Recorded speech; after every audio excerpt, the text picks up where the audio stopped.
Alors voilà, Shavua Tov, j'espère que vous avez passé un Shabbat à Gadol magnifique et que ce Shabbat est venu corriger tous les anciens Shabbatot de l'année et Bezrat Hashem et qu'on puisse bien démarrer justement avec un beau Shabbat prochain.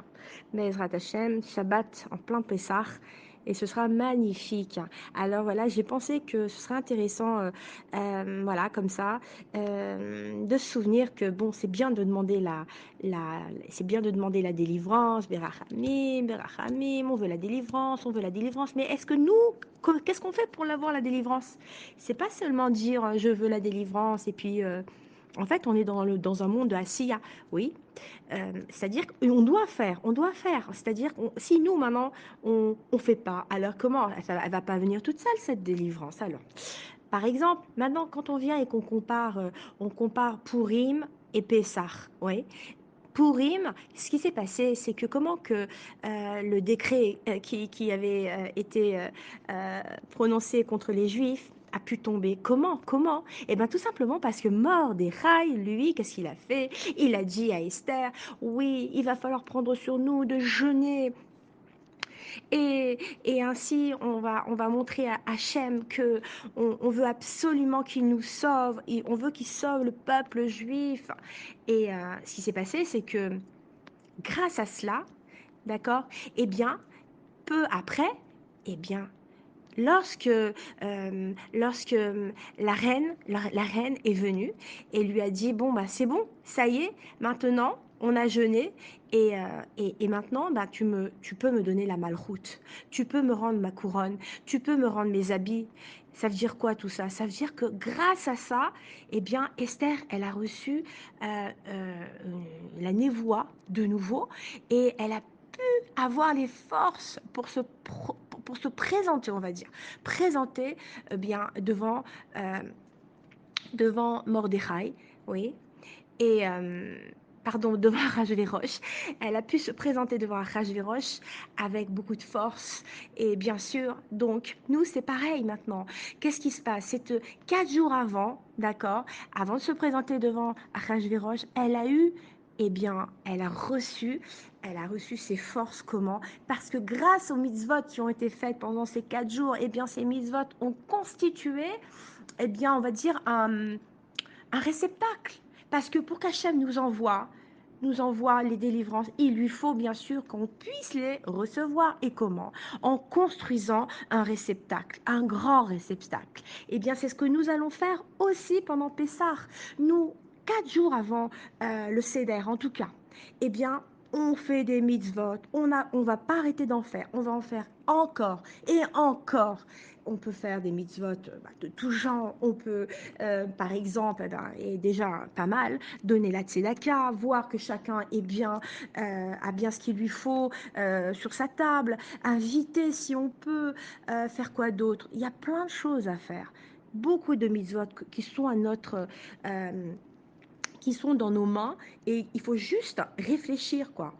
C'est pas, on ne doit pas attendre qu'elles viennent à nous. Non, pas du tout. On doit réfléchir, mais comment je peux faire pour faire des mitzvot? Ah ben tiens, je sais ce que je vais faire. Je vais aller voir ma voisine et je vais voir si elle a peut-être besoin que je fasse les courses pour elle parce que finalement, finalement, elle pourra pas y aller seule parce qu'elle a un certain âge. Je vais lui demander si elle veut que je lui apporte des boîtes de matzah shmura, si elle a, voilà, si ça c'est une mitzvah. Je peux dire aussi, par exemple, demander à mes parents comment ils vont et s'ils veulent passer le CDR avec moi, pourquoi pas? Et ou alors tout simplement bien inviter les gens qui sont seuls. Ça c'est une grande mitzvah. Mais ça s'organise. Tout ça, c'est des choses qu'il faut penser. Il ne faut pas attendre que ça vienne à nous. On peut faire des mitzvot comme par exemple, quoi d'autre bon, je vous laisse deviner, hein, il y en a plein. On peut faire quoi d'autre? On peut aller aider quelqu'un qui n'arrive pas à s'en sortir dans son ménage ou qui n'arrive pas à s'organiser. On peut lui donner des idées. Voilà, on peut lui vendre son hametz. Mais il y a tellement de choses qu'on peut faire pour aider que, voilà, je vais vous laisser réfléchir là-dessus. Mais moi, ce que je veux dire, en tout cas, c'est que de la même façon que pendant ces 4 jours, on doit, grâce à tout ce que nous allons faire, c'est-à-dire ces actions qui vont faire qu'on va fabriquer, c'est comme un, on va dire, vous savez, les Lego, ouais, mais en solide. Hein. Eh ben, on va faire un montage de mitzvot. Et avec tout ça, on va pouvoir, eh bien, recevoir, construire un keli, un réceptacle fait de mitzvot. On va dire un réceptacle qui est complètement, on va appeler réceptacle mitzvah. Parce que, en fait, de la même façon que quand on mange, par exemple, voilà, je passe d'une chose à une autre, c'est juste pour mieux comprendre. Voilà, je vous parle directement en live, hein, d'accord. Donc, par exemple, quand on mange, eh ben, notre sang, nos muscles, nos os, nos tendons, enfin, tout notre corps, notre peau, nos cellules vont s'imprégner de ce qu'on mange, d'accord. Et ce qu'on a mangé, eh ben, va devenir ce qu'on va être, nous, d'accord. Eh ben, c'est pareil. Donc, ce réceptacle, il va devenir ce que nous, on a construit, c'est-à-dire nos mitzvot. Bon, j'espère que j'ai été claire. Voilà. Donc, on a bien compris. D'accord. On peut comparer, donc, Purim avec Pessah. C'est pareil. Hachem, il nous fait un petit clin d'œil et il nous dit, allez-y, allez-y, je vous laisse encore du temps pour préparer justement votre délivrance, parce que votre délivrance, ça ne va pas venir toute seule. Votre délivrance, il faut suer pour l'avoir, d'accord. Donc, maintenant, je vous ai donné un pays, mais vous n'êtes même pas conscient, tout le monde n'est pas conscient, n'a pas cette conscience, n'a pas ce da'at, qu'on a une terre, et que pour vraiment, vraiment l'acquérir, pour pouvoir la mériter, elle ne sera pas à nous tant qu'on ne l'aura pas méritée. D'accord. Donc pour la mériter, eh bien, il faut agir. Et comment on va agir? Eh bien, venez, on va agir. Comme ont agi, eh bien, tout simplement, Mordechai et Esther. Et ils ont reçu justement des délivrances sur le Ham Israël. Attention, il faut surtout prier, non pas seulement pour soi, d'accord. Et surtout, pendant Pessah, on va prier pour tout le Ham Israël aussi. C'est pas seulement à Pessah, mais c'est toute l'année. Mais bon, en tout cas, maintenant, on a 4 jours pour construire bien nos réceptacles, pour accueillir Mashiach, Bezrat Hashem, et pour l'accueillir, on doit faire des efforts. Je me répète.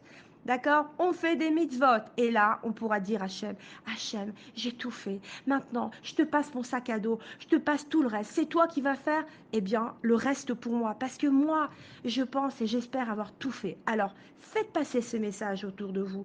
Dites à vos amis, dites à tout le monde exactement ce que je vous dis là. De construire des réceptacles solides, purs, et donc kadosh et zar. Voilà. C'est encore plus fort pour moi en tout cas. Et ainsi, on va recevoir, eh bien, Bezrat Hashem. C'est ce que je nous souhaite à toutes. Avec la Simcha, on va recevoir Mashiach. Et Hashem, il sera tellement heureux, enfin, de nous dire, Bezrat Hashem, vous avez un pays et vous l'avez bien mérité. Et maintenant, voilà, je vous envoie Mashiach, maintenant, tout de suite. Et ça, vous savez, tout est entre nos mains. Et je vous dis Shavua Tov, les filles. Faites passer ce message. À bientôt.